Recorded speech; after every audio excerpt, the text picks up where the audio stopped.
اس میں ایسا special drive نہیں چلایا چونکہ کشمیر کو 1987 کے بعد میں سے 1987 کے بعد سے ہی یہاں پر دہشت کے سائے میں رکھا گیا ہے. لوگوں کو یہاں کی کشمیری عوام کو سپریس اوپریس اور وکٹمائز کیا گیا ہے ان دا نیم آف ٹیررزم. تو اس سے یہ ساری فضا خراب ہو گئی ہے. سارا انمپلائمنٹ اور جو بھی ہے وہ سارا بڑی تیزی سے جنریٹ ہوا ہے. تو ہم چاہتے ہیں کہ یہاں پہ اس میں مطلب اسپیشل کمپوننٹ پلان کے تحت کیونکہ یہ 87 سے لے کے قریب 35 ایئرس ہو گیا. اب یہاں پہ اس کو جو ویلی ہے کشمیر ویلی ہے, کشمیر ویلی کو ٹرائبل ایریا ڈکلیئر کیا جائے. امبیڈکر سماج پارٹی کا ماننا ہے کہ اگر ہم اقتدار میں آتے ہیں تو ہماری کوشش ہوگی کہ ہر گھر سے امپلائمنٹ دیں, ہر گھر سے ایک شخص کو امپلائمنٹ مہیا کرائیں. آپ لوگ کہیں گے کہ بھائی ہر گھر سے اتنا تو امپلائمنٹ ہے نہیں کشمیر میں. تو ہمارا مرکزی حکومت سے درخواست ہے, ان سے ہم پریشرائز بھی کریں گے کہ وہ اس کو کشمیر ویلی کو ٹرائبل ایریا ڈکلیئر کریں. اور یہاں کا جو یوتھ ہے جب نوکری کے لیے اپلائی کرے گا تو اسے شیڈول ٹرائب کا اسٹیٹس ملے گا, اور شیڈول ٹرائب کا اسٹیٹس ملتے ہی ایجوکیٹڈ کشمیری یوتھ کو پورے ملک میں نوکری ملے گی. کوئی دنیا کی طاقت اس کو روک نہیں سکتی.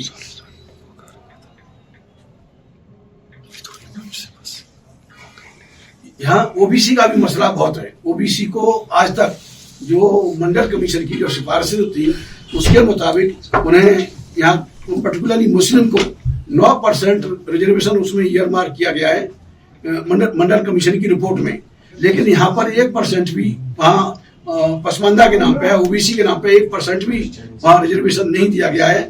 تو ہماری گورنمنٹ سے مرکزی حکومت سے درخواست ہے اور اسٹیٹ حکومت سے بھی کہ وہ یہاں جو 9% اس میں ایئر مارک کیا گیا ہے منڈل کمیشن کی رپورٹ میں, وہ 9% یہاں کے یوتھ کو وہ روزگار مہیا کرائیں.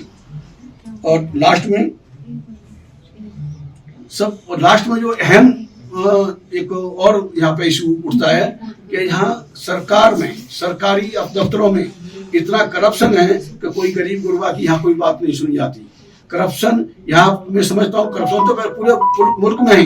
کرپشن تو ایک ہتھیار ہے یہاں اس ملک میں حکومت کرنے کے لیے. لیکن کشمیر میں کرپشن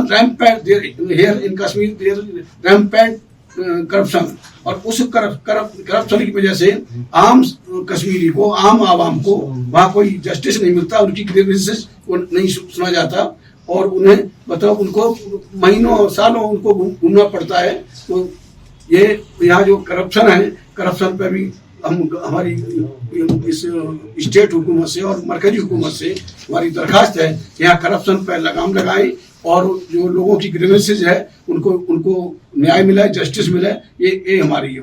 اور سب سے بڑی بات ہے یہاں جو بیسک امینٹیز ہیں بجلی پانی وغیرہ, تو کئی علاقوں میں یہ دیکھا گیا ہے ابھی تک نہ کہیں سڑک ہے نہ بجلی ہے نہ پانی ہے, اور لوگوں کو جو مکان بھی الاٹ کیے گئے ہیں ان کا کوئی بھی ان کے پاس ریکارڈ نہیں ہے. اس طرح کے بھی ایشوز ہمارے سامنے آئے ہیں. تو یہ ایشوز بھی اسٹیٹ گورنمنٹ سے اور مرکزی حکومت سے ہم اٹھانے کی کوشش کریں گے. شکریہ. اننت ناگ پولیس نے کوکرناگ میں مقامی لوگوں کو جعلی ہتھیاروں سے ڈرانے کے الزام میں 3 لوگوں کو گرفتار کیا. مشتبہ افراد جن کی شناخت یاسر احمد, کاسانہ اعزاز احمد فمدہ اور شاہد احمد تیلی کے طور پر ہوئی ہے. کوکرناگ پولیس اور ایس او جی کوکرناگ کی مشترکہ کارروائی کے بعد گرفتار کر لیا گیا, اور ان کے پاس سے ایک جعلی AK-47 رائفل, ایک جعلی پستول, ایک سبز تیلی. پولیس کو گروپ کی سرگرمیوں کے بارے میں مصدقہ اطلاع موصول ہوئی اور انہوں نے فوری طور پر FIR درج کی, جس کے نتیجے میں گرفتاری عمل میں آئی.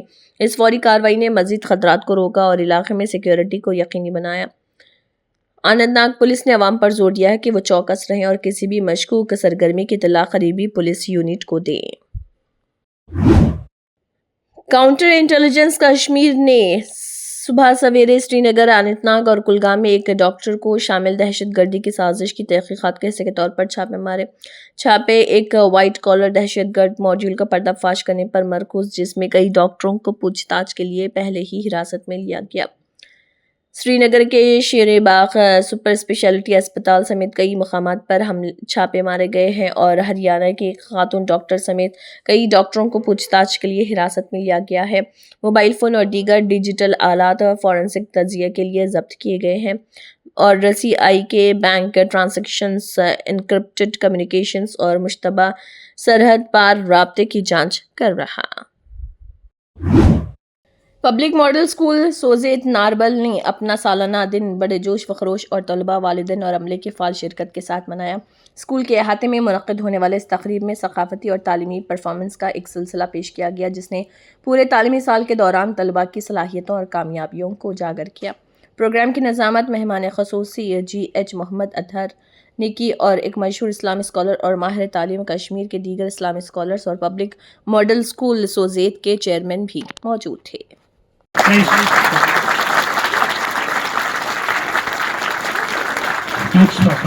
معاملہ یہ ہے کہ ہم کئی دہائیوں سے ہمارے یہاں تعلیم کا ذرا تعلیم کی جو اصل حقیقت ہے، اخلاقیات وغیرہ، یہ مانا ہے کہ ہم کو مروجہ علوم میں بھی آگے بڑھنا ہے، لیکن اب کسی قدر ہم اس معاملے میں ذرا گیپ ہو گیا ہے، والدین اور بچوں کے درمیان بھی گیپ بڑھ گیا ہے اور سوسائٹی میں بھی آپس میں گیپ ہو گیا ہے۔ اس کو فلفل کرنے کی ضرورت ہے اور قریب آنے کی ضرورت ہے اور مل جل کر اس گیپ کو دور کرنے کی ضرورت ہے، تاکہ جو فیوچر ہے اس میں اخلاقیات بھی ہو، مروجہ علوم بھی ہو، جس کو ہم کسٹمری ایجوکیشن بولتے ہیں، وہ سب ہو انشاءاللہ الرحمن۔ اور وہ اس کا آج ہم نے پورا یہاں پر نظارہ ہم کو ملا، تو مظاہرہ جو ہوا یہاں پر بچوں کا، یا یہاں سے جو پیداوار پیدا ہوئی ہے اور باہر آؤٹ آف اسٹیٹ بھی گئے ہیں اور بڑے بڑے عہدوں پر کام کر رہے ہیں، ڈاکٹر ہیں، انجینئر ہیں، اور یہ سب چیزیں ہیں۔ عرض کروں کہ آگ جو ہے نا، آگ اس کی دو حیثیتیں ہیں، ایک تو ڈارک سائیڈ ہے، ایک تو برائٹ سائیڈ ہے۔ آگ ہم کو پلانے میں بڑی مدد کرتا ہے، چاہے وہ بجلی سے اب ہو رہا ہے یا چولہے پر جل رہا ہے، لیکن اگر اس آگ میں ہاتھ ڈالیں گے تو سیدھی بات ہے کہ ہمارا جسم جل جائے گا۔ سوشل میڈیا اتنا برا بھی نہیں ہے، لیکن سوشل میڈیا پر جو نالج اویلیبل ہے اس سے اگر ہم استفادہ کریں گے تو انشاءاللہ الرحمن وہ جو مستقبل ہے وہ شاندار رہے گا۔ ایک لے کر ان سے ایک مان لیجئے ان کی محنت اور ان کی جو لگن ہے، اس سے وہ متاثر ہو کر اپنے آپ کو بھی آگے بڑھائیں اور نام کمائیں دنیا میں۔ اسکول میں بہت سارے ہم نے دیکھے کہ آپ نے اس پروگرام کے وسعت سے بھی دیکھا ہوگا کہ KS officer, doctors, engineers, lecture, teachers اور پولیس کے اداروں میں بھی کام کر رہے ہیں۔ الحمدللہ ایسے بچے ہم نے یہاں سے نکالے ہیں اس اسکول سے، ساتھ ساتھ ان کی جو گروتھ ہے، مورل ایجوکیشن، مورل گروتھ ہے، وہ بھی ہو گئی ہے۔ وہ بچے نہیں ہے جو اللہ بچائے روڈ لینگویج یا باقی طریقے سے بات کریں، نہیں، ان کی اخلاقی الحمدللہ اخلاق بہت بلند پائے کے ہیں، اور اس حساب سے وہ کام کر رہے ہیں انشاءاللہ ہر ادارے میں، اور بزرگ کا احترام، ہر کسی کا احترام، سوسائٹی کا احترام، اور ہر چیز کا احترام رکھ کر کام کر رہے ہیں اپنے، اور کام میں بھی وہ اس طرح کر رہے ہیں کہ خیانت نہیں کر رہے ہیں کام میں، اس طرح کی ان کی کردار ان کا بنایا گیا ہے تاکہ وہ جو کام کر رہے ہیں اس کام میں کوئی خیانت نہ ہو، ان کو احساس ہے کہ کس وقت پر پہنچنا ہے، نکلنا کس وقت پر ہے، اس وقت کے حساب بھی خیانت نہیں ہے، ہر چیز وہ اخلاق کو بلند پائے اخلاق کو مد نظر رکھ کر رہے ہیں الحمدللہ۔ Assalamu alaikum everyone. I am Tanzila Shabir from Public Model School. Today I am very happy because today at a Public Model School there was a function, annual function, and also award ceremony where our teachers awarded students who have got positions in their classes, and we are very happy that our teachers are awarding our teachers are awarding us like this, and this is a message for those students who are not giving attention to studies. They should give attention to studies, because if they give attention to studies, then their teachers will appreciate them, also their parents will appreciate them. And I don't have words to express Public Model School in words. I mean, I'm not able to speak how Public Model School is providing faculty, and the management of this Public Model School is amazing, and especially the principal of the school, he's very kind, very humble to students. وادی کے نامور ادیب، شاعر، صوفی اور دانشور حکیم غلام حسن شہباز کے 28ویں برسی کے موقع پر گلشن کلچرل فورم کشمیر کی جانب سے Jammu Kashmir academy of art, culture and languages کے اشتراک سے اروا بیروا میں ایک پروقار یادگاری تقریب کا انعقاد کیا گیا۔ تقریب کی صدارت گلشن کلچرل فورم کے صدر سید بشیر کوثر نے کی۔ نامور صوفی شاعر شیخ غلام رسول المعروف رضا احباب نے بطور مہمان خصوصی شرکت کی۔ جموں کشمیر کلچرل اکیڈمی کے نمائندے سید افتخار احمد اور اروا کے مقامی نمبردار عبدالسلام بھی پریزیڈیم میں موجود رہے۔ ہم نے یہاں پہ یوم غلام حسن شہباز منعقد کیا ہے گلشن کلچرل فورم اور Jammu Kashmir academy of art culture and languages کے اہتمام سے یہ پروگرام یہاں پہ منعقد ہوا ہے۔ ہم غلام حسن شہباز جو کہ ایک علمی ادبی اور ثقافتی شخصیت تھی، صوفی شاعر تھے، ان کو بار بار یاد کرتے ہیں اور ان کو یاد کرنے کی ضرورت ہے کیونکہ ان کا جو کنٹریبیوشن ہے وہ پہلے قلمکار ہیں جنہوں نے زوالوجی بیسڈ کشمیری میں زوالوجی بیسڈ بک لکھی ہے زوزر، اور ان کا کلیات بھی شائع ہو چکا ہے اور بہت سارا مواد ابھی ان کے ہاں موجود ہے جس کو شائع کرنے کی ضرورت ہے۔ اور یہ ایک ایسی شخصیت ہے جس نے علمی سطح پر بھی اور ثقافتی سطح پر بھی بہت کام کیا ہے۔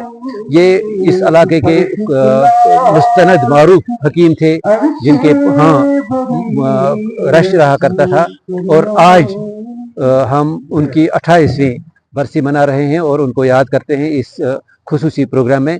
اس میں Jammu Kashmir academy of art culture اور گلشن کلچرل فورم کو یہ اعزاز حاصل ہے کہ ہم ایسے شخصیات کو یاد کرتے ہیں۔ یہاں پہ صوفیانہ موسیقی کے ساتھ ساتھ مکالمے بھی پیش ہوئے، اور اس کے ساتھ ساتھ مقالہ نگاروں نے مقالے پیش کیے اور شاعروں نے شاعری پیش کی۔ منظوم خراج عقیدت شہباز صاحب کو پیش کیا، اور ان کے حوالے سے کئی گوشے واہ کرنے کی ہم نے کوشش کی ہے۔ یہ ہم کوشش کرتے ہیں کہ آج تک ہم یہ 28ویں برسی منا رہے ہیں، اور ہم یہ چاہتے ہیں کہ ہم اپنے بزرگوں کو، اپنے شخصیات کو، ادیبوں، شاعروں، صوفی شاعروں کو بار بار یاد کرتے رہیں گے تاکہ ہم ان کا جو مشن ہے، ان کا جو علمی ورثہ ہے، وہ نئی جنریشن تک پہنچا پائیں گے۔ یہ تب ہی ممکن ہے جب ہم ایسے پروگراموں کا انعقاد کریں گے اور جب ہم ان کا وہ علمی ورثہ لوگوں تک پہنچائیں گے۔ وہ انہی پروگراموں کے ذریعے، کتابوں کے ذریعے، بات چیت کے ذریعے۔ آج اس آروا بیرو جو کہ آبائی گاؤں ہے حکیم غلام حسن شہباز صاحب کا، اس گاؤں میں آج گلشن کلچرل فورم کشمیر اور جموں کشمیر کلچرل اکیڈمی کے اشتراک سے، باہمی اشتراک سے یہاں پہ یوم حکیم غلام حسن شہباز صاحب منایا گیا۔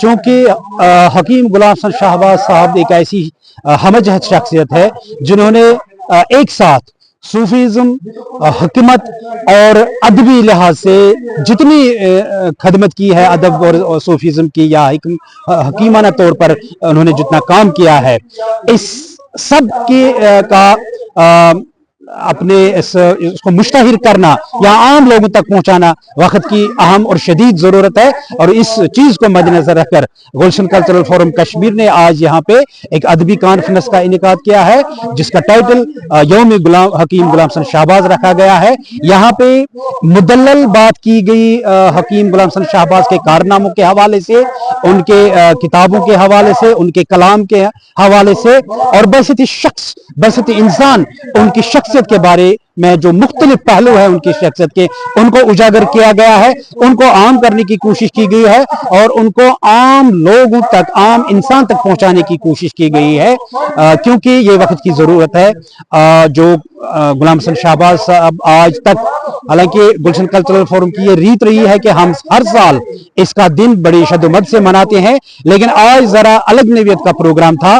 آج ہم نے یہ کوشش کی کہ ہم پوری طرح سے ان کے ہر گوشے کو سامنے لانے کی کوشش کریں گے، کیونکہ یہ آج تک مختلف اداروں کی سے جن اداروں کا یہ کام ہے، ان اداروں کی وجہ سے کہیں نہ کہیں یہ پس پرد میں چلا گئے تھے، اور کہیں نہ کہیں یہ گمنامی کا شکار ہو گئے تھے۔ اسی لحاظ سے، اسی چیز کو مد نظر رکھ کر گلشن کلچرل فورم نے آج باضابطہ اوپن کھلے میدان میں ایک بڑے جلسے کا اہتمام کر کے ان کے حوالے، ان کے مختلف گوشوں کو سر عام لانے کی کوشش۔ خالی غلام حسن